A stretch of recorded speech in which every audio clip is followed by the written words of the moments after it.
New Year's Eve used to be my favorite night of the year. Not for the parties or the resolutions, but because I believed in fresh starts. A midnight promise, shared kisses, champagne smiles, like maybe, just maybe, things could shift with the clock. But this year, I just wanted it to be over. Kate and I were at a friend's house, Matt and Lila's place, surrounded by couples we used to see more often. Nothing fancy. A few streamers, a table full of chips and dips that had gone lukewarm, paper hats nobody was really wearing. The usual adult get-together. And yet, the noise grated on me. The way people laughed too loudly, danced offbeat to songs they didn't actually like. I couldn't shake the headache thudding behind my eyes. I remember I was reaching for my coat when I saw it. Her phone. She had plugged it into the wall next to the kitchen island earlier that evening, tossed it there without thinking. That in itself felt unusual. Lately, her phone never left her hand. Not during dinner, not in bed, not even in the bathroom. But tonight, it had been sitting there unattended for at least an hour. Then it lit up. One message. One name. Anthony from tennis. And just like that, the entire room seemed to tilt a little. I knew the name too well. The first time I saw it, it had been a few weeks ago. I'd been handing her the phone while she was mid-cooking. I remember because she was making risotto, something she only bothered with when she was trying to prove a point, either to herself or me.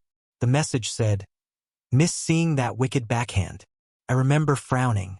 I wasn't snooping. I just happened to catch it as the notification popped up. I asked who Anthony was, and she laughed it off. Said he was a jokester, some old friend she used to play mixed doubles with back in college. Said it was harmless, that he had a weird sense of humor. She even rolled her eyes and showed me a few more messages to prove it was nothing serious. And I believed her. Of course I did. Because trust isn't something you second-guess in the moment. You just hand it over like spare change and assume the other person won't spend it all. But tonight, something about the way the screen glowed in that dim kitchen, like a lighthouse warning me off the rocks, felt different. I didn't move right away. I just watched the message fade into black. I remember my throat felt dry, my chest weirdly tight. I could still hear the clink of glasses behind me, someone shouting lyrics to a pop song, but my body had gone still. Then I heard her laugh. Not her fake laugh, the one she used at dinner parties to keep things light, but the soft, unguarded giggle I hadn't heard in months. I turned. She was across the room, near the record player, standing a little too close to some guy I didn't recognize. He looked like one of Matt's co-workers. Tan, overgroomed, cologne wafting across the room. But it wasn't him I was paying attention to. It was her. Kate leaned in, still smiling, then sipped her drink and whispered something to him. She touched his arm briefly and glanced toward the back hallway. "I'll be right back," she said. Then she walked away. She didn't look for me in the room, didn't make eye contact, didn't flash me the usual "I'll be quick" signal we used to give each other at parties. She just slipped off like a breeze under a cracked door. I waited. Maybe she was going to the bathroom. Maybe to get some air. Maybe I was being paranoid. But then I remembered the other signs. The tension I'd been brushing off. The way she'd started curling her hair again, buying new makeup. The mysterious new girls group she claimed she was seeing for late dinners. The time she came home late without an explanation that actually explained anything. My gut twisted. Still, I waited a few more minutes. I wasn't going to cause a scene. Not here. Not in front of friends who already knew too much or nothing at all. I slipped my coat back onto the hook and made my way slowly through the living room, nodding at someone I didn't recognize, pretending I was just looking for the bathroom. I passed the hallway. No sign of her. I reached the back door, the one that led to Matt's deck and the small backyard that sloped down into woods.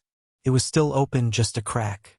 A breeze drifted in, carrying with it the sharp scent of winter and something else. Maybe her perfume, the new one I didn't recognize. I stepped outside. Cold slapped me awake. I pulled my sleeves down over my hands and scanned the yard. Nothing. No footprints in the snow. No voices. Just the glow from the kitchen window behind me, casting a square of light onto the dead grass. The wind picked up. My ears burned. She was gone.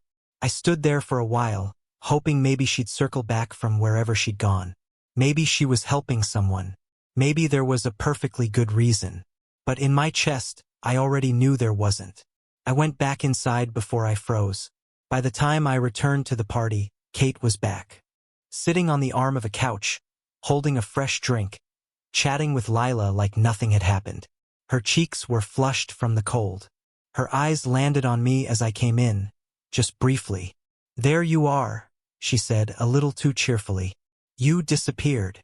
"I could say the same to you," I said, keeping my voice low. She tilted her head, then laughed like I told a joke. "I was helping Megan look for her clutch," she said. "She thought she dropped it outside." Her tone was light, but her eyes scanned mine like she was trying to measure how much I believed her. I didn't answer. I just stared. Then she narrowed her gaze, barely noticeable, and added, a little more clipped this time, "You're starting again, aren't you?" And that was it. No apology. No explanation. Just the same defense she always used. Flipping the script, turning suspicion into accusation. But this time, something cracked in me. Because for the first time, I wasn't sure what I was defending anymore. Her? Us? Or the version of our life I was still pretending existed. The night of the party didn't leave my mind. Not the cold. Not the silence when I stepped into the yard and saw no one. Not even the way Kate smiled when she lied to me. Because I knew she had lied. I don't care how good someone is at losing a clutch. They don't vanish into the night for 15 minutes. Alone, in the snow, after whispering, "I'll be right back," to someone who isn't their husband. But the worst part wasn't the lie. It was how easily she told it. No stumble. No hesitation. Just smooth, rehearsed confidence. Like it wasn't the first time. After that night, something in me shifted. I didn't bring it up again, not directly. We drove home in silence. She hummed along with a song on the radio like everything was fine. Like she hadn't vanished out of a warm party and into a cold night, into someone else's orbit. I sat there pretending I hadn't noticed. But I did. That's when I started seeing the signs I'd ignored for months. She changed her habits, subtly but consistently. The kind of changes that wouldn't register if you weren't looking closely. The kind that can hide in plain sight. The first thing I noticed was the eye contact, or the lack of it. Kate used to look at me when she talked, even when we were fighting. She used to search my face for a reaction, to see if she'd gone too far or if I was still with her in the moment. But now, when she spoke, her eyes were always somewhere else. On her phone. On the counter. On the floor. Anywhere but on me. Then came the phone itself. Once upon a time, it lived on the nightstand while she slept. We both used to plug in at the same time before bed. Lay back under the covers and scroll quietly in tandem. Articles, recipes, memes. I knew her habits like I knew my own. But somewhere along the line, she started charging her phone in the bathroom. I noticed it one morning when I heard a vibration through the door while she showered. I asked, "Why's your phone in there?" She answered too quickly, "I was using it as a speaker." Sure. That made sense, except she'd never done that before, and I didn't hear music. I let it go, but the question didn't go anywhere. It just lodged somewhere inside me, like a splinter I couldn't quite dig out. Soon it became routine. She carried her phone everywhere, from room to room like a fragile egg. She even started showering with the bathroom door locked. That was new. We'd never had a problem with open doors in this house before. It was never about privacy, it was about comfort. Familiarity. Int asterisk Macy. But now, locked doors. Whispered calls. Bathroom music that stopped playing when I walked by. I tried not to overreact. I told myself it could be anything. A work issue. A friend's drama. Some personal insecurity she didn't want to explain. People change. Privacy matters. I repeated those mantras over and over, like they could drown out what I already knew. Then there was the perfume. It was different. Not the soft, floral kind she'd worn for years. The one that reminded me of our wedding day and Sunday brunches. This new one was sharper, louder, like something you wear to be noticed. I commented on it once in the car. "New scent?" I asked. She glanced at me, shrugged. "Just something I saw online. Felt like switching it up." I nodded, pretending it was nothing. But I remember thinking, it smelled expensive. Not just new, but intentional. Same with the clothes.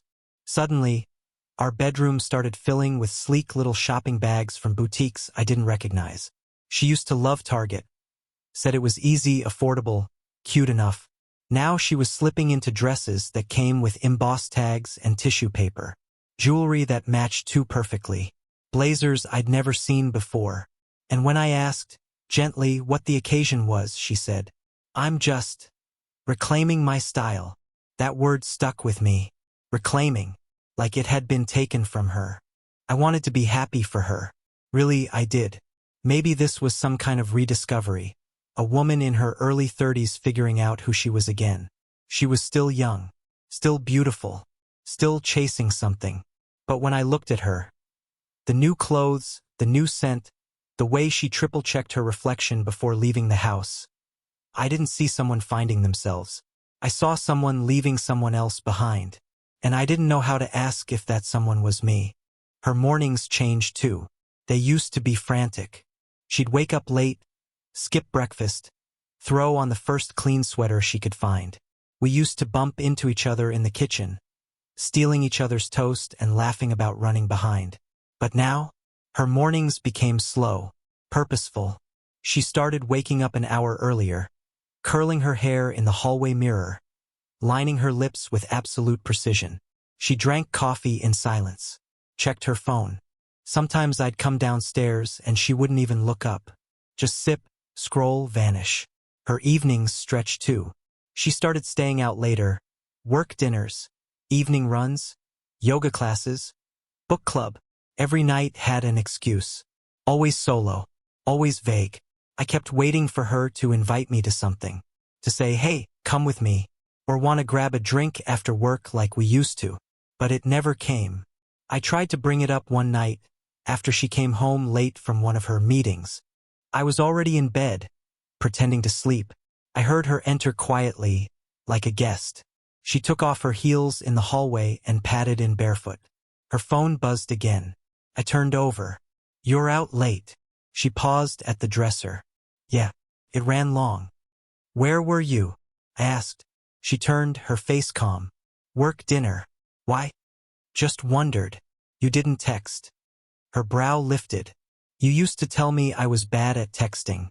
Now when I do, you don't believe me." I opened my mouth to respond, but the conversation was already over. She pulled on a t-shirt, climbed into bed, and turned away from me, like I was the one who had crossed the line. That night, I stared at the ceiling for hours.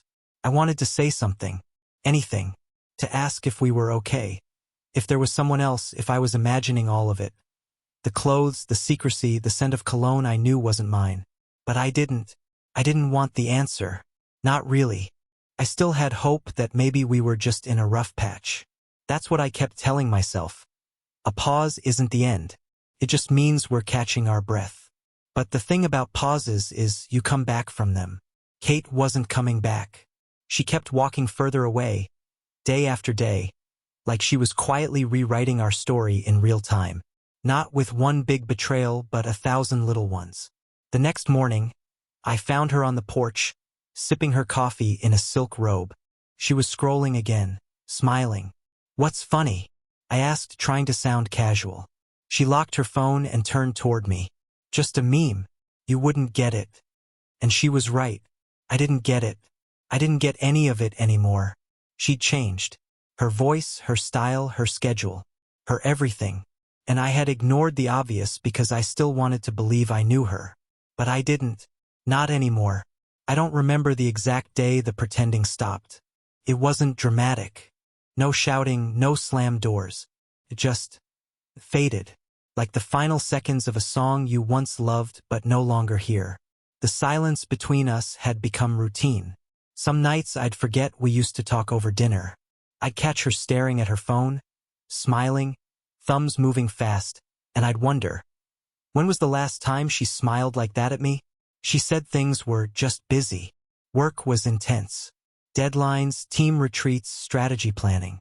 I tried to stay supportive, even as her hours stretched like elastic. "Late meetings," she said. Last-minute presentations. Always too tired to talk. Too tired to cuddle. Too tired to be present. Then one Thursday morning, as I sipped lukewarm coffee and scanned headlines on my phone, she told me about a seminar. HR conference in Orlando, she said, without looking up from her planner. Just 3 days. It's nothing big. I'll be in meetings most of the time. My gut twitched. Orlando? Since when? Since last week. It's just for our regional team. They pushed it up last minute. She handed me a glossy printed brochure like it was a peace offering. See? You don't have to worry. It's legit. I took it, smiled, said nothing, but something about it bothered me. Not the trip itself, it made sense, technically. Her company had offices all over. What didn't make sense was how polished the excuse was. How prepared she was. Like she knew I'd ask. Like she'd already rehearsed the answers. She left early the next morning. Suitcase wheeled down the front steps before the sun even rose. She kissed me on the cheek. "I'll call you from the hotel," she said. "Love you." I stood in the doorway as her Uber pulled away. A wave of déjà vu crashing over me. I'd seen this scene before. Different details, same feeling. The lipstick too red. The bag too light. The smile too easy. The house was empty after she left. Too clean. Too staged. Like even her absence had been planned. And I told myself to let it go. But I couldn't. That afternoon, while wiping down the kitchen counter, something she used to do before it became my job, I heard a faint ping from the living room. A notification on my phone. I wiped my hands and checked it. It was the tracker.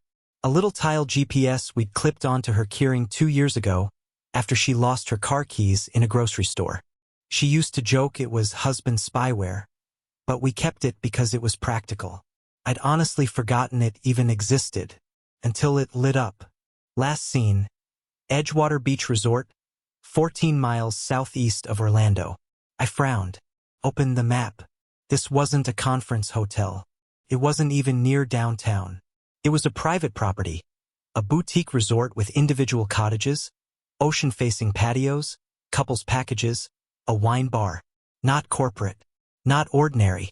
I stared at the screen for a long time, closed it, reopened it, told myself it could be a glitch. Then I searched the hotel name and looked at the photos. White linen sheets, spa tubs, fire pits with 2 seats. It wasn't a place you went to take notes on HR policy. I didn't want to jump to conclusions, but my chest was already sinking. I went to work the next morning, but I couldn't focus. Emails blurred.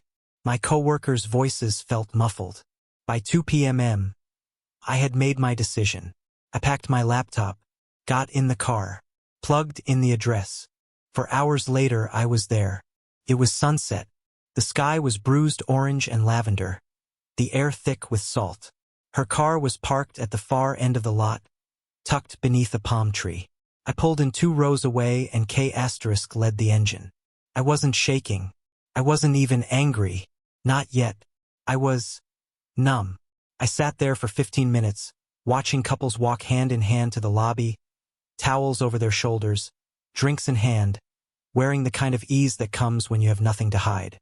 Then I saw her. Cottage 18. A small, cream-colored bungalow with ivy crawling up the side and string lights glowing along the porch railing. One of the curtains was pulled slightly aside. Not wide, but just enough. She was inside. She sat at a small table by the window, wrapped in a white robe I didn't recognize.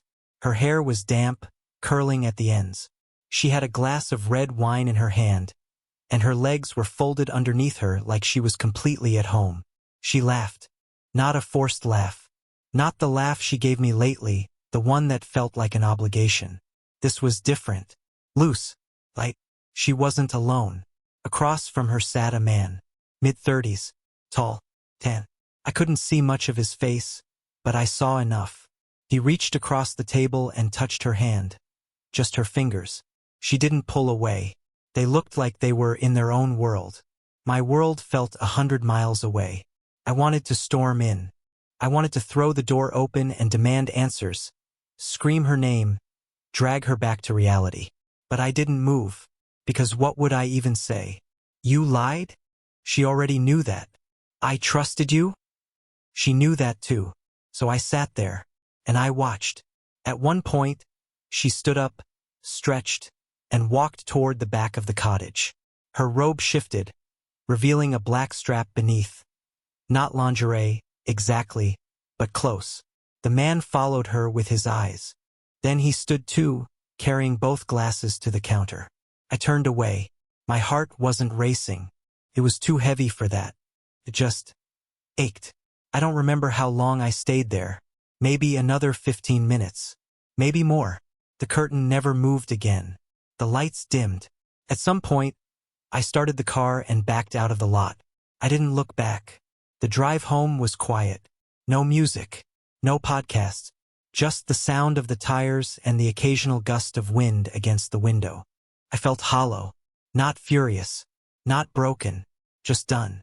When I got home, I placed her wedding ring on the kitchen table.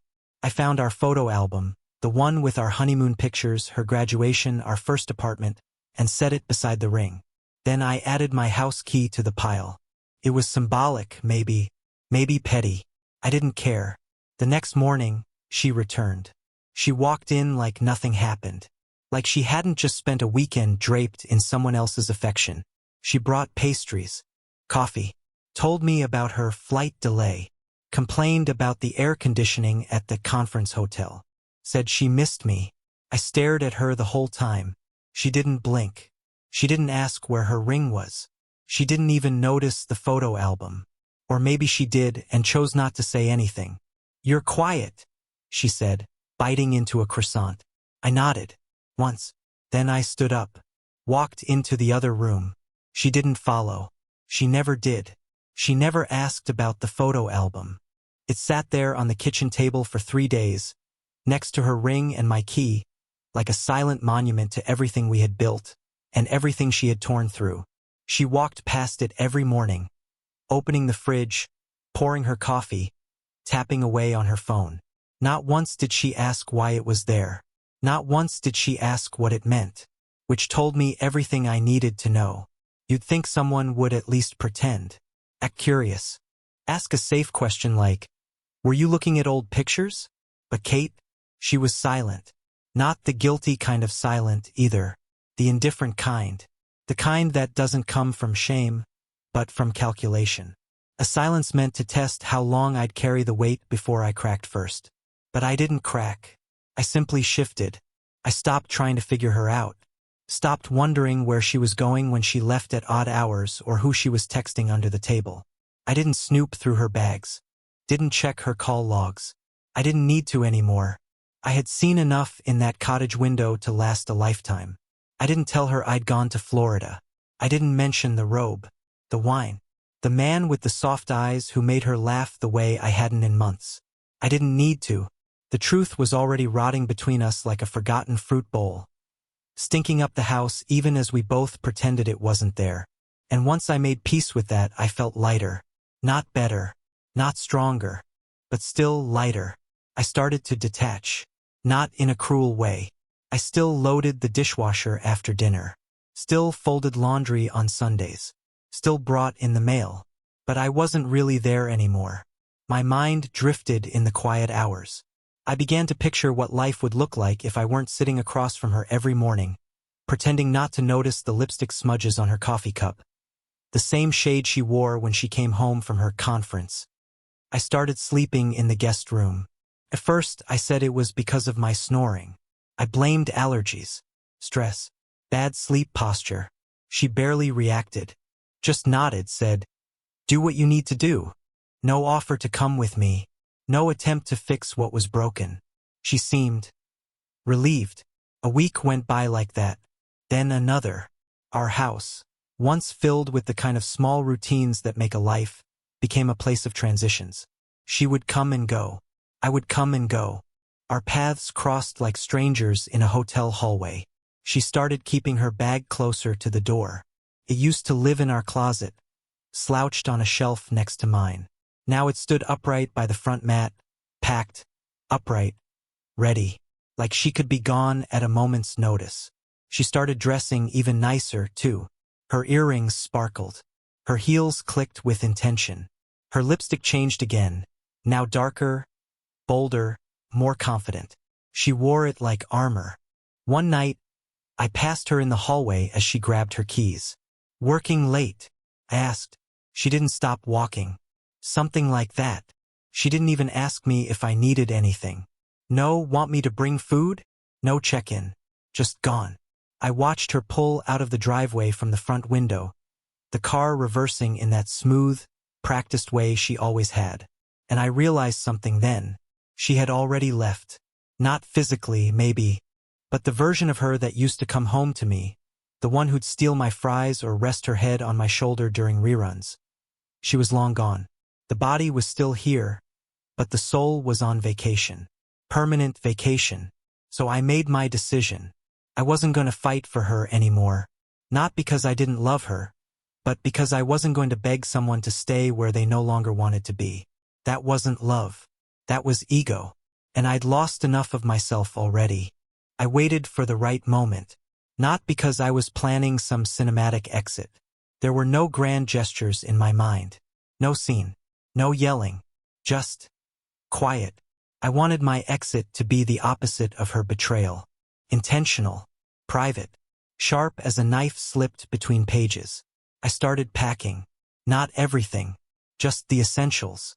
A single suitcase. Pair of jeans I still liked. My old camera, buried deep in the closet under piles of forgotten ambition. A stack of notebooks. A hoodie she never wore because it was mine before her and stayed mine after. No gifts. No shared mugs. No anniversary frames. I left behind everything that carried her fingerprints. Everything we once called ours. It was a Thursday when I left. She was in the shower, humming a song I didn't recognize. Something upbeat. Something young. I stood in the hallway for a moment, just listening. That voice, once so familiar to me, now felt like it belonged to someone else. I wanted to remember that sound. Not because I would miss it, but because it would remind me of the final moment I was still there. I set the suitcase by the door, scribbled a short note and taped it to the inside of the fridge. Nothing poetic. Just, I didn't leave to punish you. I left because I finally believed you wanted me to. And then I walked out. I didn't slam the door. Didn't hesitate on the porch. Just walked. It was cold. My breath fogged in front of me. I got into my car, started the engine, and pulled away. I didn't look back. The streetlights blurred behind me. It wasn't dramatic. It wasn't angry. But it was the most honest thing I'd done in months. And for the first time in a long time, I felt like myself again. I didn't go far. That surprises people when I tell them. But I didn't run. I didn't disappear into a new city or crash on a friend's couch or post cryptic quotes on social media. I didn't set fire to the past. I just drove until I didn't feel the pull of our house anymore. And then I circled back. I know, stupid, right? I'd left with all this quiet resolve, like I was done. And I was. But part of me, I don't know. Maybe I needed to see if she noticed. If she'd chase me. If there was still a thread worth holding on to. Even if I already knew it was fraying. But when I walked back in late the next night, my suitcase in hand, everything was exactly as I'd left it. Her shoes in the same place. Her half-full coffee mug still sitting on the windowsill. No missed calls. No texts. Not even a sticky note. She was asleep in our bed. Alone. She didn't wake when I walked past the door. I stood there for a second. Waiting. Nothing. So I turned, walked down the hall, and unpacked into the guest room. That's where I stayed. First, it was temporary. Just a transitional space like a hotel in your own home. I figured I'd get my things in order, sort out logistics, maybe file papers once I could breathe again. But days turned into weeks, and the guest room became mine. I started keeping my clothes in the small dresser. My toothbrush moved into the spare bathroom. My routines adjusted. Her life no longer overlapped with mine, it just ran parallel. And strangely, she didn't seem to mind. There were no questions. No, where did you go? Or why didn't you call? She didn't ask why I was sleeping in another room. She just accepted it. Like we were roommates who barely knew each other, politely coexisting in the same square footage. Sometimes we passed each other in the kitchen. She'd say morning like she meant it, but I could hear the detachment in her tone. It wasn't cold, not exactly. Just distant, like I was a neighbor who happened to have a key to her house. She stopped wearing her ring. Not right away, not the day I left, but about a week after I returned, I noticed it was gone from her finger. No ceremony, no announcement, just vanished like it had never mattered. Her perfume lingered in the hallways now, stronger than ever. She still went out, still dressed up. Her coat always carried the scent of a car that wasn't mine. Her heels scuffed new marks into the tile near the door. I'd hear her whispering on the phone sometimes, too quietly for me to catch the words. When I walked into a room, the conversation would end. And yet, we never argued. That was the strangest part. There were no fights, no explosions, just absence. A slow fade, like someone turning the volume down on a song we'd both forgotten how to sing. One night, I came home late from a drive. I'd started doing that a lot, circling the outskirts of town just to escape the walls, and found her in the living room, sitting cross-legged on the rug, arranging flowers in a new vase. She looked up, caught my eye, and smiled, like we were fine, like she hadn't just placed a fresh centerpiece on the same coffee table where we used to plan our vacations. "Do you like it?" she asked, gesturing to the vase. I stared at it. White porcelain. Clean, minimal. Not our style. At least not the one we used to share. "It's nice," I said, then walked to the kitchen without another word. She didn't follow. I started noticing the small changes after that. She switched out the bedspread, bought new throw pillows, moved the art in the hallway. At one point, she replaced our wedding photo, the one in the foyer, with a black and white abstract print. I didn't ask why. I didn't have to. There was too much of her in the house, but none of her near me. The version of Kate who had once wrapped her arms around me after long days, who used to leave notes in my lunchbox and text me stupid memes during meetings, that person was gone. And in her place was someone polished, composed, untouchable. I started disappearing in pieces. First, my appetite went. Food lost its taste. I'd stare at a plate of pasta and feel nothing. I stopped cooking altogether. Just ordered takeout and left the containers in the fridge. She didn't ask why. Then music stopped. I used to play guitar. Not professionally, just late-night strumming, enough to feel alive. But my guitar stayed in the corner, untouched, strings gathering dust. My smile faded too. I caught glimpses of myself in mirrors, in the bathroom, in the microwave door, and didn't recognize the man staring back. Eyes tired, shoulders slumped. A guy slowly shrinking in a house that used to feel like a home. I still did things. Folded laundry, took out the trash, paid bills. I was functional, a ghost with chores. But inside, I was gone. She once asked if I needed anything from the store. I said, no. That was the last real thing either of us said to each other for days. Sometimes I think we were both waiting for the other to break the silence, to say what we both knew, that the marriage was dead, that we were done pretending, but neither of us moved first.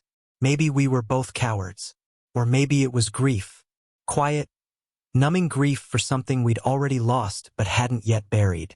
One night, I walked past our bedroom door and heard her laughing on the phone. A soft, breathy laugh I hadn't heard in months. It wasn't loud, just real. Int asterisk mate. Familiar in a way that stung. I didn't linger. I went back to the guest room, lay on the twin mattress, and stared at the ceiling until my eyes burned. There was no affair to expose anymore. No confrontation to stage. I'd already seen the worst of it, and she hadn't even tried to deny it. And somehow that made it worse. I didn't want revenge. Didn't want an apology. Didn't even want her to hurt the way I had. I just wanted to stop feeling like a ghost in my own life. One morning, I woke up and just didn't care anymore. Not about explanations or closure or fixing something that clearly wasn't broken. It was abandoned. Kate was still in the shower, singing softly like this was just another day. I watched the steam curl under the door and realized I couldn't do this anymore. Not live in a house where I felt like a visitor. Not pretend love was still living in the walls. I packed a single bag, essentials only. No shared memories, no gifts, no photos. I left the ring she never noticed was gone, the photo album she never asked about, and the key she never used. And I walked out. No drama, no note, no sound. Just gone. I rented a studio on the edge of town. Small, quiet, and finally mine. I ate alone, slept alone, and learned to breathe again. Sometimes Kate messaged. Once she mailed a check. I returned it. She faded out of my life like mist. Months passed. One day, I saw her in a cafe, smiling with someone else. She looked up, saw me, then looked away. And in that moment I didn't feel hate. I didn't feel hurt. I just felt free.